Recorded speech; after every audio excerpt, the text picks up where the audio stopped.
اعوذ باللہ من الشیطان الرجیم بسم اللہ الرحمن الرحیم۔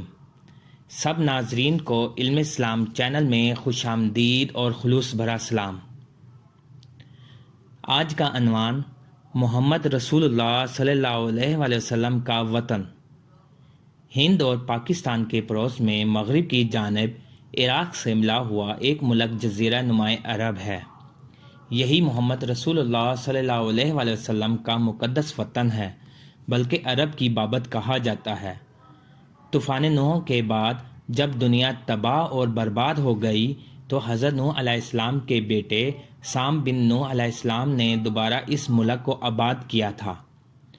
سام بن نوح کی اولاد میں عرب نامی ایک شخص پیدا ہوا۔ مورخوں کا خیال ہے کہ سام نے اسی مناسبت سے اس ملک کا نام عرب رکھا تھا۔ اس ملک کے مشہور شہر دو ہیں، ایک مکہ ہے اور دوسرا مدینہ شریف۔ ان دونوں مقدس شہروں کو محمد رسول اللہ صلی اللہ علیہ وآلہ وسلم کی حیات طیبہ اور اسلامی تاریخ سے بہت گہرا اور تاریخی تعلق ہے۔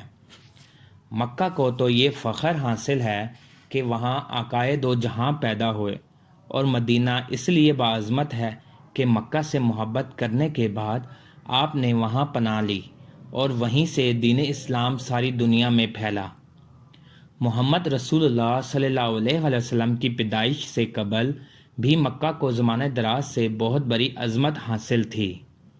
اس باعظمت شہر کے قیام کے بارے میں تاریخ بتاتی ہے کہ رسول اللہ صلی اللہ علیہ وآلہ وسلم کے جد اعلیٰ حضرت ابراہیم علیہ السلام اپنی بیوی حضرت ہاجر علیہ السلام اور حضرت اسماعیل علیہ السلام کو فران کے پہاڑ پر چھوڑ گئے تھے، جہاں پانی کا نام و نشان تک نہ تھا۔ پیاس کی شدت سے جب ان دونوں ماں بیٹوں کی حالت غیر ہونے لگی تو قدرت خداوندی سے چاہا زم ظاہر ہوا۔ عرب جیسے خشک اور بنجر ملک میں کسی جگہ سے پانی کا نمودار ہو جانا چونکہ بہت بڑی نعمت تھی، اس لیے حضرت ہاجر علیہ السلام اور حضرت اسماعیل علیہ السلام اسی جگہ رہنے لگے، اور رفتہ رفتہ وہاں کی آبادی بھی بڑھنے لگی، اور اس طرح شہر مکہ کی بنیاد پڑ گئی۔